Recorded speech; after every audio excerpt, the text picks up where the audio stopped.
मैंने कहा कि आखिरी 1.5 घंटा एक टायरिंग हफ्ते का काफ़ी लंबा ही हफ्ता रहा। लेकिन एक चीज़ बहुत क्लियर है मार्केट में, थोड़ा टायरिंग इसलिए भी लग रहा है क्योंकि निफ्टी और बैंक निफ्टी एक रेंज में फंस गए हैं। लेकिन ब्रॉडर मार्केट में बहुत शानदार शानदार तेज़ी और मार्केट की फिर वही कहानी जो लगातार मार्केट ने इस पूरे हफ्ते दोहराई है। पाँचों के पाँचों दिन एक ही कहानी, एग्जैक्टली बाय जोन यानी कि सपोर्ट वन में बाइंग और एग्जैक्टली R1 यानी कि रेजिस्टेंस जोन में प्रॉफिट बुकिंग मार्केट में। आज अगर आप निफ्टी और बैंक निफ्टी देख रहे हैं, दोनों इंडेक्स में लोअर लेवल पर बाइंग और हायर लेवल पर प्रॉफिट बुकिंग, लेकिन इन बिटवीन मिड कैप में शानदार रैली। ये हफ्ता क्लियरली बिलोंग करता है ब्रॉडर मार्केट को।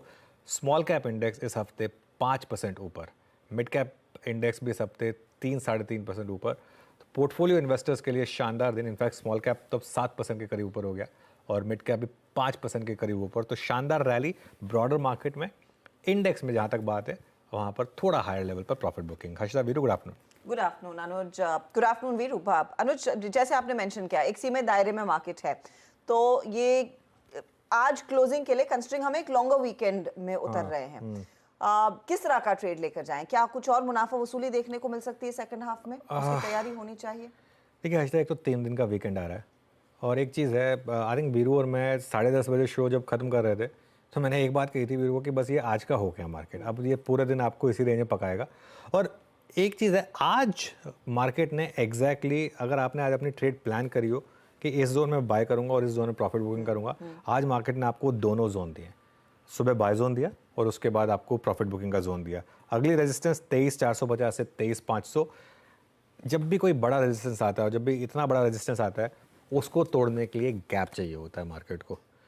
मार्केट के लिए बेस्ट केस आउटकम रहेगा कि अगर हम किसी तरीके से क्लोजिंग में 23,480 23,490 तक किसी भी तरीके से पहुंच जाएं और वहां टिक जाएं। उससे क्या होगा, ट्यूसडे को अगर आपको गैप मिलेगा तो उस गैप में आप फिर 23,500 को निकाल देंगे और फिर वो 23,500 कॉल राइटर जो है वो बाकी के काम आपके लिए कर देगा। तो इसमें दो तरीके हैं, या तो आप इसको प्रीएम्प्ट करने की कोशिश करें। देखिए अगर आप पोजिशनल लॉन्ग रहे हैं तो उसमें कोई दिक्कत नहीं है, स्लोली मार्केट चल रहा है, लेकिन इन बिटवीन आपको लगता है काश मैंने प्रॉफिट बुक कर लिया होता, तो वो एक बस थोड़ा सा एक असमंजस रहेगा वहां पर।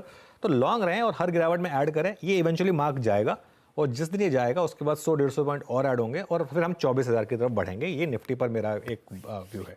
लेकिन अब अगर आप एक डे ट्रेडर हैं तो R1 यानी कि फर्स्ट रेजिस्टेंस में प्रॉफिट बुकिंग करें, सपोर्ट वन में बाइंग करें, तो रेजिस्टेंस वन में प्रॉफिट बुक करें। अब आइए बैंक निफ्टी पर। चौथी बार हफ्ते में बैंक निफ्टी एग्जैक्टली उस जोन से फिसला है, 50,000 से 50,200। 4 दिन का हाई देख लीजिए आप, रोज वहां तक जा रहा है, वहां से स्लिप कर रहा है, लेकिन ऐसा नहीं कि कोलैप्स कर रहा है, लोअर लेवल में बाइंग भी आ रही है। ठीक है, तो लॉन्ग रहें और सपोर्ट फर्स्ट सपोर्ट में बाय कर लें इसको, ये आपके लिए स्ट्रैटेजी रहेगी। और डे ट्रेडर्स जो हैं वो अगेन फर्स्ट रेजिस्टेंस में प्रॉफिट बुक करें। अगर ये सब नहीं हो रहा है तो छोड़ दीजिए, इंडिविजुअल स्टॉक्स पर फोकस करिए। डिफेंस देखिए, फॉर एग्जाम्पल अगर डिफेंस की बात की थी हमने, वो राजनाथ सिंह के ट्वीट के बाद या उनके स्टेटमेंट के बाद वहाँ किस तरीके की तेज़ी है, तो सेक्टर्स पकड़ें या तो थीम पकड़ें, थीम पे काम करें।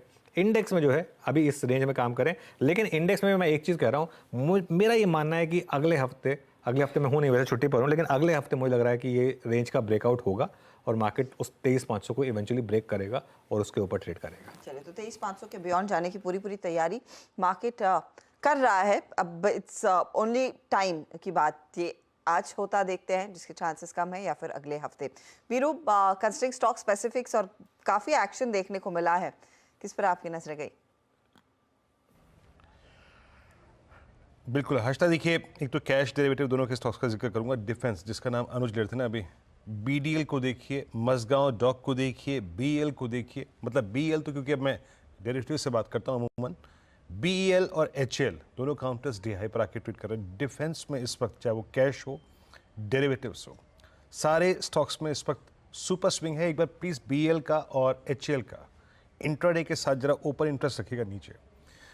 मैं क्या कहना चाह रहा हूं कि मतलब ये दोनों के दोनों स्टॉक्स जो हैं वो अपनी अनचार्टेड ट्रेजेक्ट्री में जंप करने को बहुत तेजी से तैयार है। आई थिंक वो है।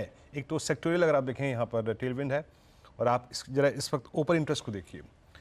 BEL आपके स्क्रीन पे Harshada 44 lakhs in terms of percentage, लगभग 3.76%।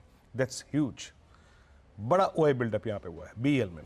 दूसरा लेके आइए अब HL, जरा आप इसके OI बिल्डअप को देखिए। आज सुबह से इसमें काफ़ी स्ट्रॉन्ग एक्टिविटी है। एंड प्रैक्टिकली अगर ये यहाँ पर भी क्लोज होता है तो ये इसकी ऑल टाइम हाई मतलब क्लोज होगा 5.25 lakh in terms of percentage 4.6%। ये काफ़ी बड़ा ओआईडेशन है आज डिफेंस स्टॉक्स में। एक और स्टॉक में रखूंगा यहाँ पे आपकी स्क्रीन पे, that's GMR airports Harshada. Strong move day high की ट्रेजेक्ट्री में, और ये एक ऑलमोस्ट डेकेड से ज़्यादा का है, बड़ी समय अवधि का ब्रेकआउट है एट 93.94। ये अब आ चुका है अपने मार्च 2009 के हाई को क्रॉस कर चुका है। बड़ी शॉर्ट कवरिंग है, 24 लाख शेयर घटे हैं और ऑलमोस्ट पैरेलली अलाइंड है अपने मार्च फर्स्ट वीक 2008 के लेवल से।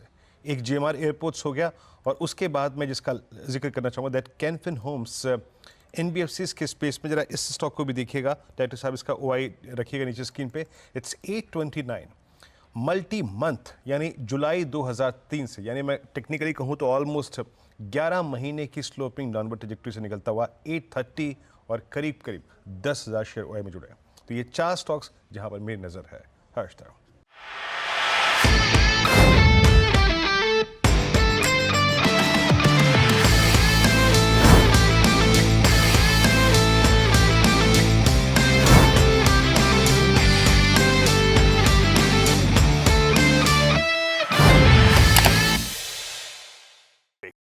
बता दें कि मनी कंट्रोल पर दिए गए विचार एक्सपर्ट्स के अपने निजी विचार होते हैं। वेबसाइट या मैनेजमेंट इसके लिए उत्तरदायी नहीं है। यूजर्स को मनी कंट्रोल की सलाह है कि कोई भी निवेश निर्णय लेने से पहले सर्टिफाइड एक्सपर्ट की सलाह लें।